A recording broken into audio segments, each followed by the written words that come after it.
এখন আমরা দেখব কিভাবে দশমিকের যোগ যোগ ও বিয়োগ বিয়োগ দেখো দশমিকের যোগ বিয়োগ করব। আমরা এখন কি করব? দশমিকের যোগ আর বিয়োগ। দশমিকের যোগ কিভাবে করে?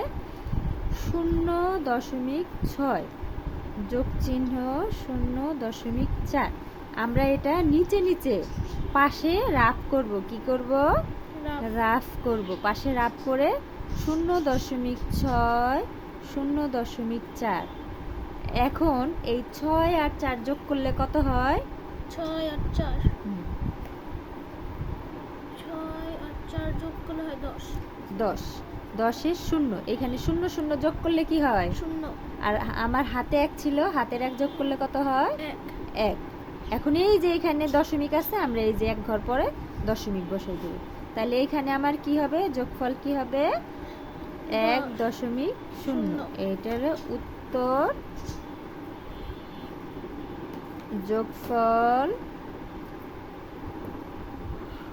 যোগফল কত?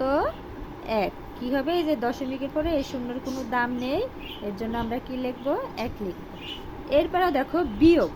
5 নাম্বারটা দেখাই বিয়োগ। দশমিকের একটা বিয়োগ দেখে। এখানে আছে 0.7 বিয়োগ 0.4। এখন আমরা রাফ করব। কি করব? রাফ। এখন দেখো 0.7 এর নিচে বসাবো, শূন্যর নিচে 0 বসাবো, দশমিকের নিচে দশমিক বসাবো, 4 এর নিচে 4 বসাবো। এখানে বিয়োগ চিহ্ন দেব। কি চিহ্ন? বিয়োগ চিহ্ন।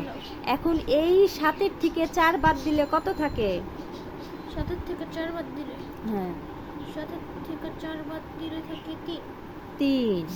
এই দশমিক আছে, এখানে দশমিক বসাবো, 0 0 0। তাহলে এখানে কি নামবে? 0.3। তাইলে উত্তর কি হবে? উত্তর যোগফল বিয়োগফল। এটা কি অঙ্ক করছি আমরা? বিয়োগ। বিয়োগফল কত?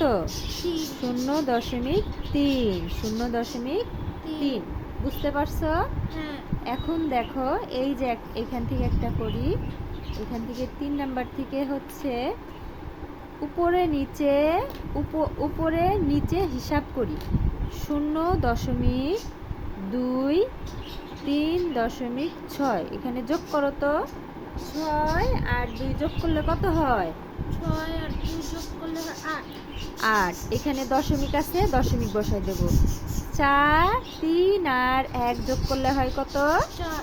4। আমরা এখানে লিখব উত্তর কি লিখব? উত্তর যোগফল 4.8। 4.8। উত্তর যোগফল 4.8। এরপরে দেখো আমরা কি করব? একটা নিচে নিচে একটা কি করব? বিয়োগ দেখাবো। বিয়োগ কি দেখাবো? বিয়োগ।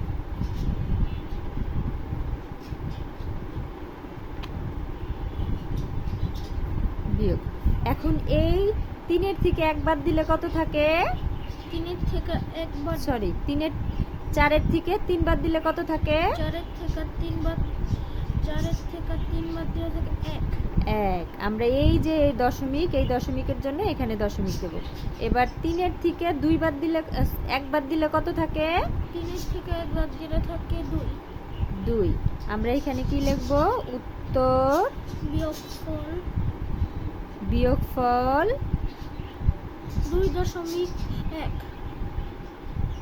বিয়োগফল 2.1। বুঝতে পারছো এই অঙ্কগুলা? হ্যাঁ। এখন দেখো এখানে আরেকটা অঙ্ক আছে।